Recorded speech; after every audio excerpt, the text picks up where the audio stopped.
We're just days away from the November 7th election in Virginia, and there's a lot at stake with control of both the House and Senate up for grabs. And of course, the outcome determines whether parental rights and human life will be protected in the Commonwealth long term. Plus, we talk about Britney Spears' revelation that she felt pressured into an abortion as a teen. Welcome to Speak Up Virginia, equipping you to speak up on the life, family, and freedom issues that matter most to you. From the Family Foundation, I'm your host, Candi Cushman, with our president, Victoria Cobb.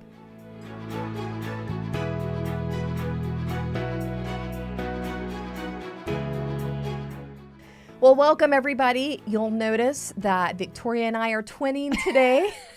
This was not planned at all. We do not consult before the episodes, but I have to say, considering that we are on our 152nd episode, we have never had this happen to my knowledge. We're doing pretty good, I think right? that's good. I think that's surprising it hasn't happened so far, so let's roll with it.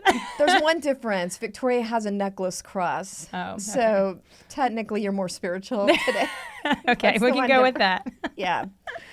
All right, well, before we jump into our topics, I did want to talk about that we seem to be having some good outcomes out of the chaos that has been in the U.S. House lately. First of all, that congressman was charged that pulled the fire alarm. I just think this is a hilarious story. And, well, it's serious that he would have the audacity to pull an alarm in an effort to thwart a vote like that. But it's so funny with the denials, and then you see him in the video taking down the warning signs. If you're going to make up a story, don't do it when you're on camera. I mean, what is he thinking? You can really literally see know what he's doing. I mean, it's embarrassing. I'm embarrassed for him. I'm embarrassed that adults get to that point where they lie about stuff like that. I guess, the non-Christian point of view would be if you're going to lie, at least lie about something smarter than that, not when you're on camera. But that's not really a moral worldview. No, the moral worldview is do the right thing at all times, and then you don't have to lie. That is the correct position. You don't have to worry about it. Correct. But at least there was accountability, so that's good. But much more important was the outcome of the House Speaker.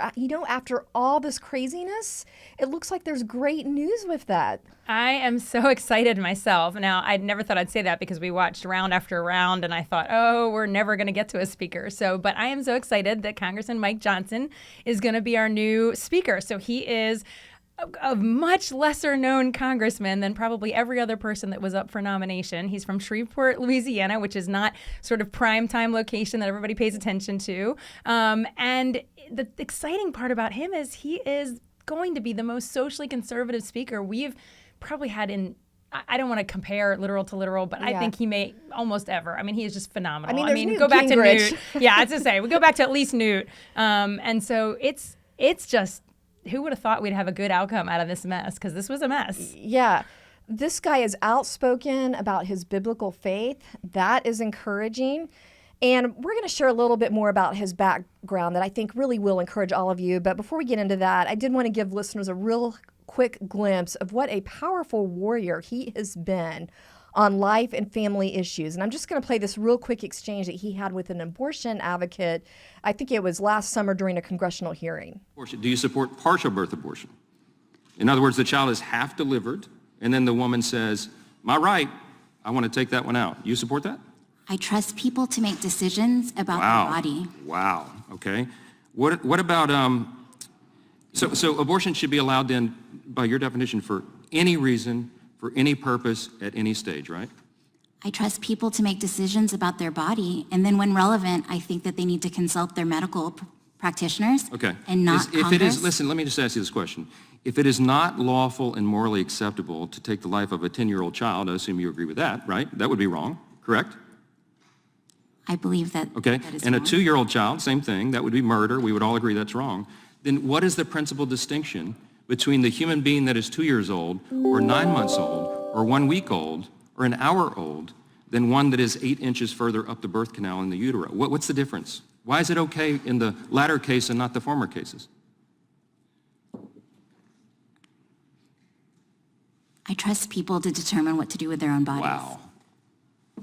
Full stop. Wow. Full stop indeed. And that describes right there exactly what this is about. There's a legal issue here, but underneath that is a moral issue. It's about reality. It's about science, the advancement of medical technology. You're talking about unborn children. And your full stop is that you will support the termination of that child at any time. And that is frightening. And that is why this decision should be turned to the popular will of the people, and hopefully they'll protect the sanctity of every single human life and live up to the standards of our Declaration of Independence. I yield back. All right, clearly he knows how to use his attorney skills to winnow out the truth there. But you know what I was really disturbed about was she actually seemed a little hesitant. You know, like she had to think through the logic of why it's not okay to end a 10-year-old's life. That she was hesitating with that. He is so effective in his questioning the way he does this, and he just sort of brought up a very logical point, and he does this a lot. Actually, you'll see him. This is kind of, I would say, very characteristic of him, but she was basically rendered speechless, right? Like she didn't know what to say by the time he was done questioning her. And I think it's just this perfect illustration of how he uses sort of these. He's brave. He's willing to ask the questions first, which we have a lot of legislators that might think these things, might believe these things, but they don't actually set up the questions. And it's really important to do that because the media tracks all this, and this helps move the dialogue forward. So I think that's really important. But I just think he's been sort of an unapologetic warrior. His background is a man from the conservative movement. He was an attorney with Alliance Defending Freedom. That's actually how lots of us got to know him. He's actually a friend of mine, which is a crazy thought to be friends with somebody who just became Speaker of the U.S. House of Representatives. But it was because he was in this movement early on, and really helped us, especially we actually brought him here into Virginia to help us with the religious freedom bills. And so he's just been a faithful warrior on these issues. Well, as someone that is personal friends with him, what would you want people to know about him personally that would encourage them? I just don't know anybody that doesn't like him. Like, even if you totally disagree with him, you're going to want to like him because he's winsome, he's funny, he's smart. If you saw the way he set that up, that's very typical. There's a classic example that's another one where he takes a congresswoman, her quote from another hearing where she's talking about how juveniles' brains don't fully develop. And he just reintroduces that into a hearing about gender confusion and puberty blockers. And it's sort of like, if their brains don't develop, why are we letting them change their gender? But all he did was use her own quote and then set her up to react to it. That's typical Mike. And it's just that he can take an argument and sort of set you up to he doesn't close the argument for you. He kind of sets up the argument for the opponent to walk right into their logic being inconsistent, which I think is fantastic. It's what a masterful attorney would do. Yes. Use the logic and the questioning to lead you to the point that your presuppositions lead to. They fall apart. It's just the reality. That's why she was speechless. And I'll say this. Besides that, he was a senior lawyer for Alliance Defending Freedom. He helped actually found some of the pro-life marches that have happened in Louisiana. He is, been married for decades. He has 6 kids. I can't remember if he's at 5 or 6, but he's got a big family, and I think he's just a very, very likable guy. I hope the speakership, I don't know what we call that, but I hope that doesn't affect sort of how people view him, because I think you can disagree with him, but he's not disagreeable. Well, what's interesting is a lot of people just didn't even know who he was. They were Googling, like, even Shreveport, like, where is that? Yeah, there was a thing, who's Mike, on the internet, people at leadership in the House Googling it. Yeah, that's embarrassing. Yeah, but I think it kind of helped him because they didn't really know enough to bring out all this opposition. Well, that's what I had a reporter ask me about him, and that's what I told him. I said, unlike a lot of people who go in and showboat, this is a guy who went in, kept his head down, did the hard work, built real relationships with people, and then started challenging some of the issues. And so I think that's kind of the path we want these guys to take to the speakership, not sort of like, I make grandiose speeches, but I don't get anything done, and I make everybody mad. That's kind of a more typical route to leadership. Yeah. This was really kind of the route I hope citizens would want our congressman to take to leadership. Well, how would you summarize the importance of having a family advocate, a biblical-minded person in this position? What's kind of your takeaway with that? How will that really impact the issues that our country is facing? Well, I just think for once the issues that we care about life and marriage and some of those, won't be seen as these are the things that are just, problematic for Republicans, or get out of here, we're not going to talk about them. Our bills won't be automatically sort of shoved to the back, because I think he does share that passion for these things. I think he'll be wise about when and how to pursue those things, and we actually need that, right? We want to actually succeed on these issues. So I think that's going to be huge for just making sure that the right kinds of bills at least get a hearing, at least get a chance to move forward.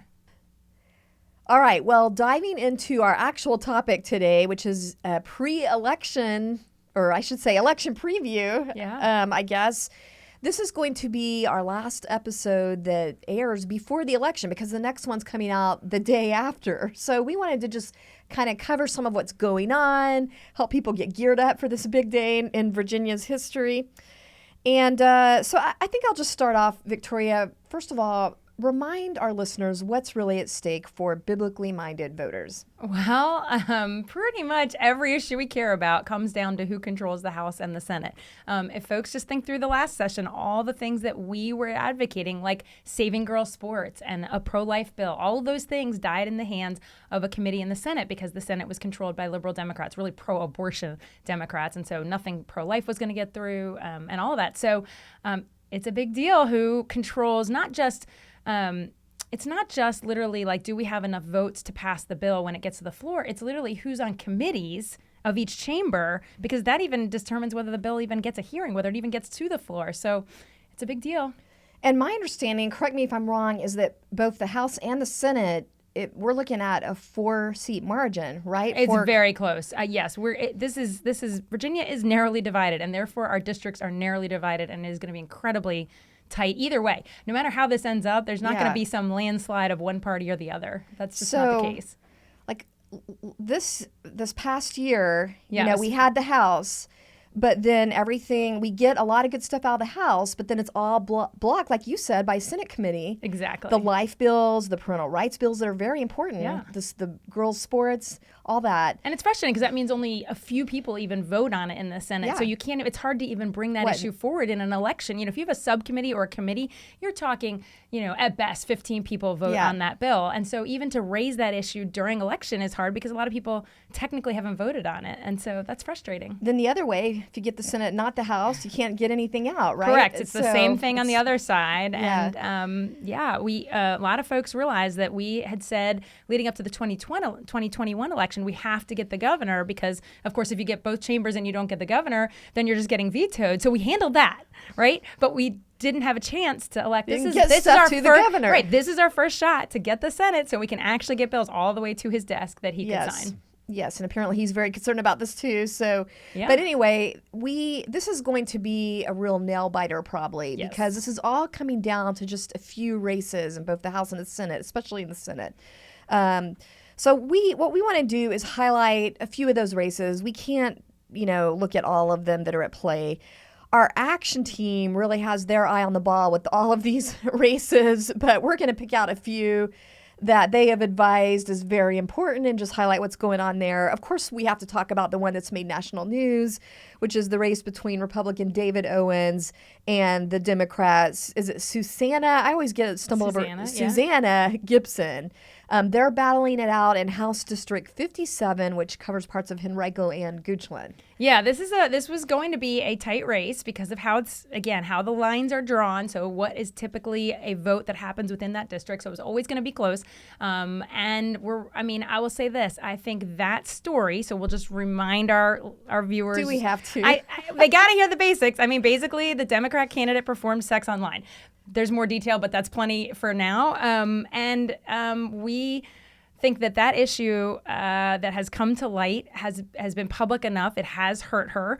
We've seen a lot of evidence of that. And I guess, maybe I'll share. I did write an op-ed about this because I do think that there should be some disqualifying things for office. Yeah, but before you get into that, Victoria did this great op-ed in the Richmond Times-Dispatch. The headline was to the point. It was a Democratic candidate performed sex online. How is that not disqualifying? What do you think are the most important points that you want to highlight out of that op-ed that are still at play right now, you think, going into this? Well, I think a lot of people like us would immediately say the morality issue just is so concerning that this just shouldn't be somebody that's going to represent our viewers. But I wanted to make some other points that maybe pull towards people who are maybe not coming from it from a biblical worldview. But the idea that this woman thought that this could happen online, that no one would find out, to me just shows a level of naivety that is actually harmful. She has children. The idea that she did not think, hey, this is going to come back and harm my family in particular. And, we just think about all of the things we talk about and bills that we pass about online pornography, sex trafficking. These things are all knit together. And the idea that this candidate was so naive and actually participated in pornography, which fuels the sex trafficking industry, that just all of that. So even if you don't personally have the same level of, I come at this from a biblical worldview, to me, a candidate should know better and should not participate in things that end up harming children in all these different ways. Yeah, and even outside of the accountability issue, that doesn't give me confidence that she's going to represent neutrally and objectively when these issues come in involving the porn industry, sex trafficking in our state, which is a major problem. Virginia has one of the worst problems. I'm not saying that she's supporting sex trafficking, but like you said, the porn industry is connected. It doesn't make me feel like that there's going to be a level-headedness about that. No, I just think ahead of time it would be kind of hypocritical for her to then vote to protect everybody else from the harms that come with these. I mean, it just wouldn't make sense. And so all that to say, we've kind of gone a bit long on this, but all that to say that because the porn industry destroys lives and that she was engaged in it and that she seems to be naive about it, I feel that that's disqualifying. And I was just hoping that, other folks understand this argument. So that's why I drew it out in an op-ed. And we do see signs that it's hurting her campaign. There are actually liberal entities that put endorsements and so forth have actually pulled her off their flyers. But so not we don't, Planned Parenthood. They're still holding. Well, I actually think that she got pulled off one of the pro-abortion groups' flyers, which I thought was interesting. But all that to say, she's still who they want, but they're scared to put, some of these groups and other politicians are a little scared to put their name next to it. Well, I'm glad we have some level of morality out there. Yeah, we were out in that district last weekend, and we saw some of the Planned Parenthood flyers, and they only had Skylar Van Valkenburg. See, they're even running from her. So I think that's a good sign. I think that shows we're headed in the right direction on that district. So let's hope we pull that one out. Well, we've talked a lot about Susanna Gibson, but we haven't given a lot of attention to her opponent. Maybe we should at least tell people who he is, because she's gotten all the national news. Tell us a little bit about David Owens. Yeah, so she's running against David Owens. He's been the president of a home building association, so he comes from kind of the business community, and I think he appears to have been just a good, upstanding citizen, and apparently that's an issue in this race. So I think, and he's pro-life. Oh yeah, he's conservative. He absolutely. I think when we had our interview with him, we interview candidates to find out what they believe, to help with our voter guide process and all that. I think we would be very pleased with how he votes based on what he's told us so far. All right. Well, let's move to another interesting race, and that's the one between York County Sheriff Danny Diggs and the incumbent Democrat Senator Monty Mason. Now, this is Senate District 24, which includes parts of Newport News and the Peninsula. Considering that Monty Mason has been in the General Assembly either as a representative or a senator for at least a decade, this would be a pretty big deal if he was unseated, right? Yeah, it would be a big deal. And I have to remind people that we've had redistricting, right? So there's this whole new map. So even people who have been there for a lot of years are not necessarily representing exactly the same district that they were before. And so he has some new voters in his area. So that's one thing that, kind of helps this race, is that people get to decide for the first time, is that the guy I want, even though he's been there. But it is a big deal that this is a really tight race, and we have an opportunity to get him out. And I say we have an opportunity to get him out because he's been such an advocate against parental rights. And I think we should just remind our folks that he got caught on a hot mic speaking about, basically mocking parental rights. And so, yeah, I kind of think it's time for him to, stop trying to pretend he represents parents, because clearly he doesn't. Yeah, I think he and this other person were saying that parental rights is garbage and even stupid. So let's just listen to a television report on that real quick. Online parental garbage. The bill says you have to have parental consent. That is true. Mason did say that. We asked Mason, do you wish you had not used those words? Of course, it was inarticulate. What did you mean by that? That was in reference to one particular piece of legislation, and it had to do with online shopping and e-commerce. And my opponent is using that as the foundation of his campaign. That is true, and Diggs welcomes the opportunity to talk about it. It was Terry McAuliffe 2.0. Well, I do think, in full disclosure, I need to say that Danny Diggs and his wife are longtime supporters of the Family Foundation, and parental rights, of course, is one of our major issues. And so I think he is a sincere believer in parental rights, and I think Senator Mason really handed him a gift by just literally saying the quiet part out loud, right? We say they're not supposed to say that, but then he did, so... Yeah, to that point, I really hope it is another McAuliffe 2.0 in that sense. But it looks like this is going to be another nail-biter right down to the wire. And there's another really close race that we're looking at in Senate District 31 that I want to squeeze in here real quick. That's in Loudoun and the northern half of Fauquier County. And that one's between Juan Pablo Sigera, a Republican business owner and entrepreneur, and Russet Perry, a Democrat former prosecutor. Now, this race looks super close, at least at the time that we're recording this. It looks like it could even possibly end up in a recount. But what's interesting in all three of these races that we've just highlighted is the extent to which the Democrats are banking on abortion being their central issue that's going to help push them over the edge. Yeah, it does not matter really what district you're in or who the candidates are. They made abortion the number one issue, and they tied everyone to it. And that's what's interesting, especially as some of these guys are brand new. They don't have a voting right. It's not like Pablo, has a Senate incumbency or something where they can rely on, but they really do. And in fact, they even go as extreme as in one particular ad blitz where they paint Republicans as extremists. They actually went after Fredericksburg.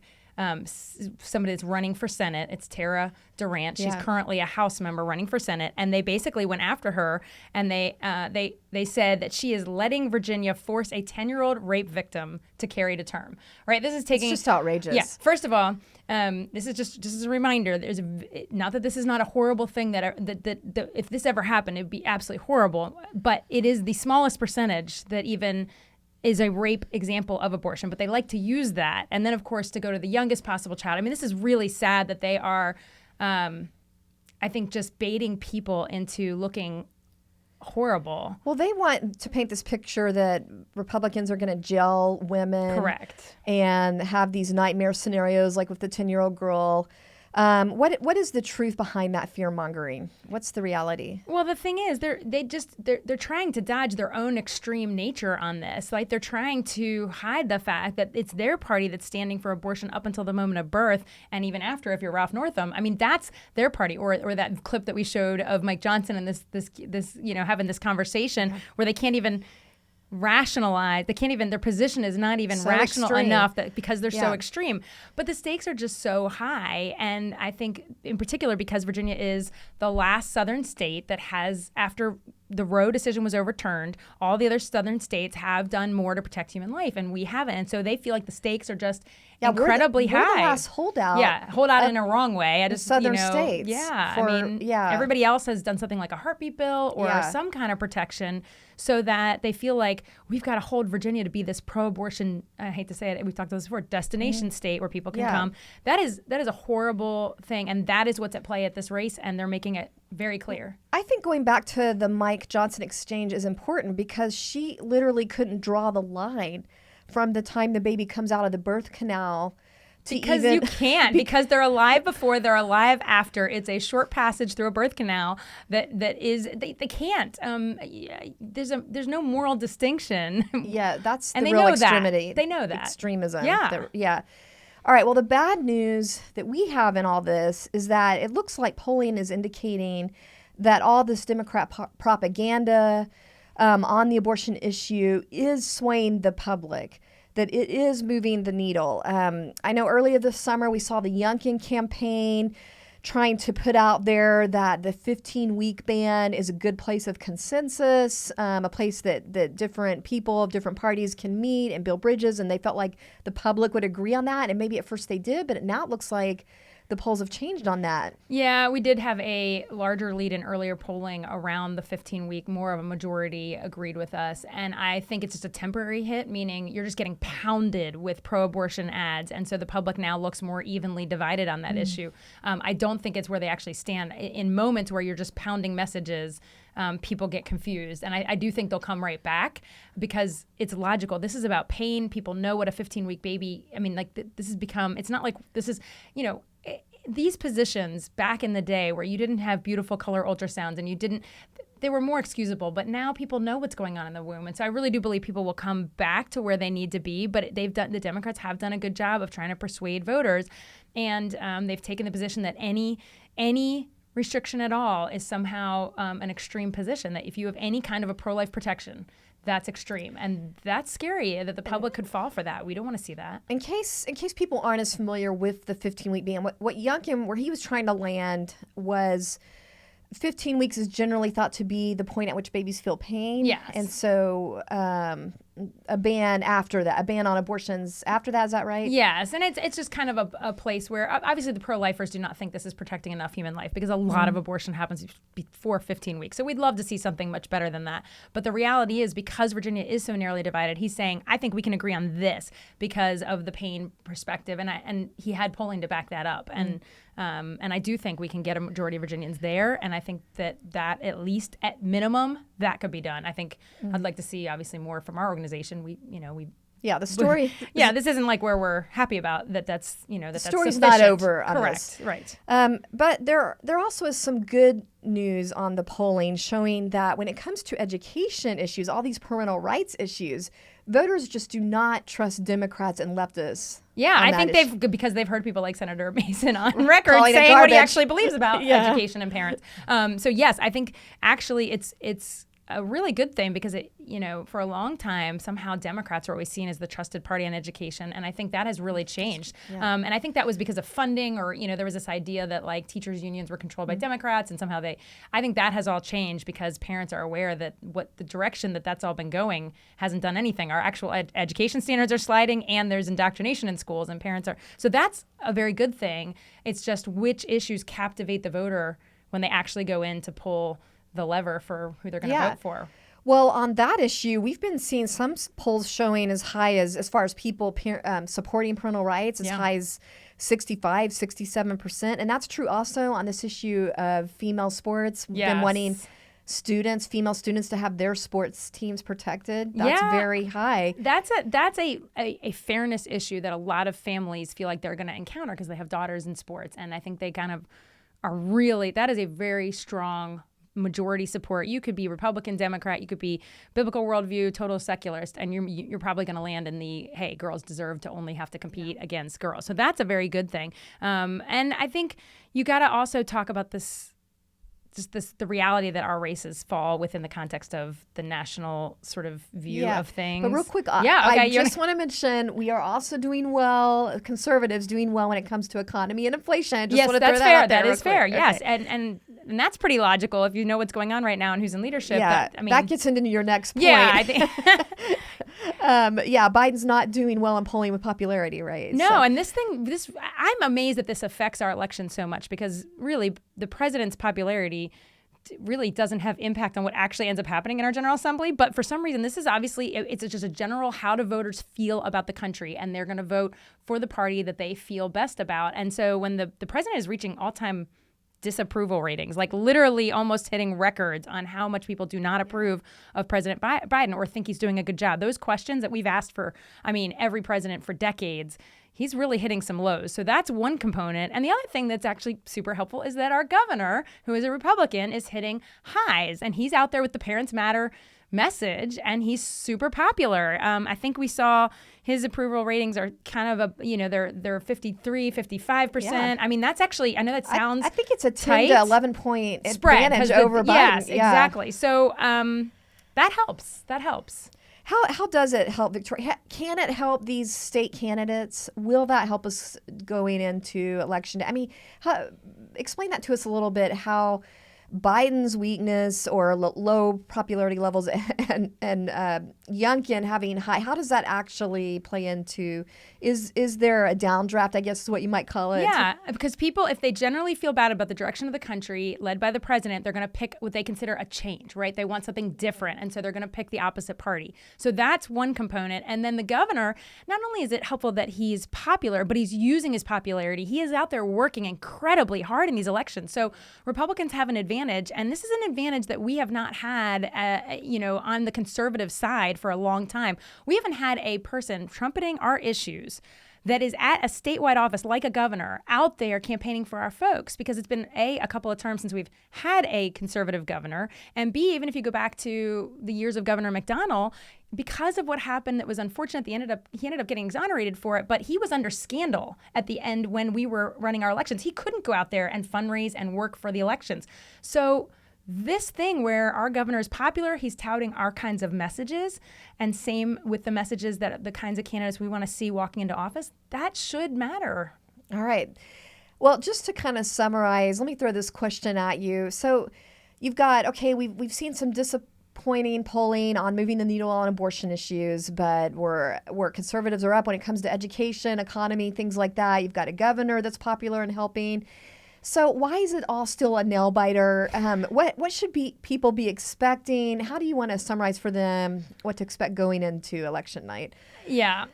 All of this has to be tempered with Virginia is just a completely divided state, and there's no way to get around that. If you just ask people, or you don't even have to ask them, if you just look at how people have voted in previous elections, we are just half red, half blue. It's just very, very tight. And so what it means is that all these elections are these control of the chambers is going to come down to a couple of races on the House, a couple of races in the Senate. It's really going to come down to that. Amazing. And they're going to be tight races. I would expect, and Virginia has actually almost a reputation of how tight our races are. So you can look at one of the key districts is Greenhall's district, and it was like 100 some votes last time. But even beyond that, in 2019, the control of the House was determined because one district went to a tie, and they literally had to pull a name out of the canister. And he happened to be the Republican candidate, so he gets the seat, and then they get control of the House. That's how tight things get. So people should expect these are going to be, a couple hundred votes here or there, and that we hopefully will know the next day. We've gotten used to these elections where we don't even get our outcomes, until I'd love to believe that night we're going to know. I don't even know. They don't officially put them in until Friday. So anyway, who knows? Obviously, the bottom line is this is not the one to sit out. You need to get out there and vote now. It's not movie night on election night. No, but we do have something exciting on election night. I want to make sure we mention that folks can be a part of. After you have voted. Yes, after you voted. Yeah. For the first time ever, our action team is doing a live online breakdown of the election results on election night. I think it starts at 8 p.m. They're going to bring in some experts from across the state, including Representative Nick Freitas, who always makes things fun. Yes, and you'll hear from a candidate or two that's one of the ones that were in races, and some consultants that really deep dive, because how many of us watch the election night and we're sitting there and we're watching our ABC, NBC, whatever, and it's just like a little ticker tape across the bottom, and it's only showing the local races. And, like I'm in the Richmond area, and these aren't the tight, a couple of them in Henrico, but you're wondering what's going on in the Senate race this is how people are going to be able to actually track it, as our folks are going to say, here's the tight races. We know which ones this whole thing's going to come down to, and here's how it's going. So I think you won't want to miss it. Our very own Jesse and Bruce are going to bring the real story. They're better than the ticker tape. If you want to register for that and make sure you get to watch this live, just make sure you go to our banner on familyfoundation.org. Look for the banner, Battleground Virginia Votes 2023. That's Battleground Virginia Votes 2023. Look for the web banner at familyfoundation.org. All right, well, to wrap up our show today, I think we can kind of go full circle back to the abortion issue, back to what we were talking about at the beginning with Representative Mike Johnson questioning that abortion advocate. And really what you heard from her was essentially the my body, my choice theme. And the reason I bring that up is because, it's not just lawyers that can dismantle that. We also have a lot coming out of Hollywood lately that is also poking a hole in that whole refrain. We had talked about some other Hollywood quotes previously, but today comes from a surprising source. You may have seen over the last few weeks these comments coming out from Britney Spears. Yeah, well, so she just released her kind of tell-all memoir, which those things are always interesting. But anyway, her memoir called The Woman in Me. And she drops this bombshell revelation in her book that she was basically pressured into, or felt pressure into, having an abortion during the time that she was dating Justin Timberlake. And so the media's been all over this, talking about it. Yeah, like you say, I'm not a huge fan of the tell-all format and the idea of kind of dishing out dirt about a relationship that, I don't know, was some 20 years ago. But I think it is important to talk about it, and I am glad that she exposed how she felt as a teenager about this abortion because you do not hear this side of the story. You just hear people in Hollywood saying, I celebrate my abortion and it freed me, it gave me freedom. But Britney was brave enough to share the trauma of this experience. Tell us a little bit about that. Yeah, so I mean, it starts with the fact that she just is. It's kind of. I mean, it's just heartbreaking because she talks about how, first of all, it's a teenage pregnancy, and so all of that right in there, and it was a surprise to her. But in her mind, quote, "It wasn't a tragedy. I just loved Justin so much. I always expected us to have a family together one day." So it was kind of this unexpected pregnancy, but she actually apparently kind of greeted it with, okay, this is kind of the next step. Yeah. But then she goes on to explain that Justin definitely didn't want the pregnancy. They felt that they were too young, that it was too early. And she makes clear, quote, "If it had been left up to me alone, I would have never done it." But so that's where clearly this was not just my body, my choice for Britney. Right. It was not that for her. But the most agonizing thing about it to read about in this memoir is the pain of the actual abortion process that she went through. She talks about how they were trying to keep the abortion out of the public eye, so they did an at-home procedure which involved taking pills. And according to reporters that are starting to put out there what's in this book, she said, quote, "We also decided on something that in retrospect wound up being, in my view, wrong. And that was that I should not go to a doctor or hospital to have the abortion." And then she describes taking these pills and afterward having this excruciating, unbelievable pain. Yeah, and don't forget, she was told you'll feel some pain, but you'll be fine. Like basically, she actually kind of quotes, and I guess that's whoever provided her with the pills, that it was going to be not that big of a deal. And she basically says, oh no, yeah, it was a big deal. And she outlines the experience. And she says, she went in the bathroom and she stayed there for hours lying on the floor sobbing and screaming. I mean, it's terrible. She, it says, I went down to the ground on my knees holding the toilet. And then she even talks about Justin kind of coming in trying to comfort her. And she actually says, I wanted to feel numb. Why wasn't I I need an anesthetic? She points at shouldn't I have had something to reduce this pain? And then she says they didn't take me to the hospital. Her experience actually is so similar to Abby Johnson in the movie Unplanned. Yeah. If people are familiar with this, the way a chemical abortion rolls out tends to look almost exactly like this. And she's just laying it out there for the world. This was not good. And you have said on this show and elsewhere over and over, this is why you're warning women. We are warning women. This is not the equivalent of taking an Advil. No. When people act like abortion pills are just another form of Tylenol, it is not that. You have not, I don't think you could say that enough. No, I hate to say it, these are horrible stories, but they need to get out in the public to counter the idea that is being fed from the abortion industry that this is just taking a pill, no big deal. And I'm glad she was willing to say it, even though I'm sorry that she had this experience. I wish she could have kept her child. And I'm sad that, that she is having to talk about this at all.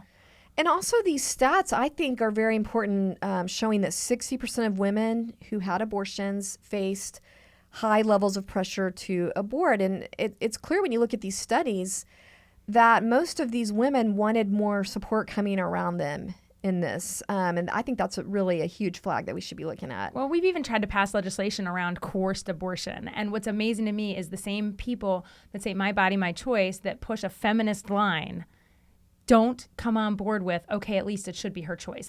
That should be something you'd think the left and the right, the pro-abortion and pro-choice people could actually agree on, that at least it is actually her choice.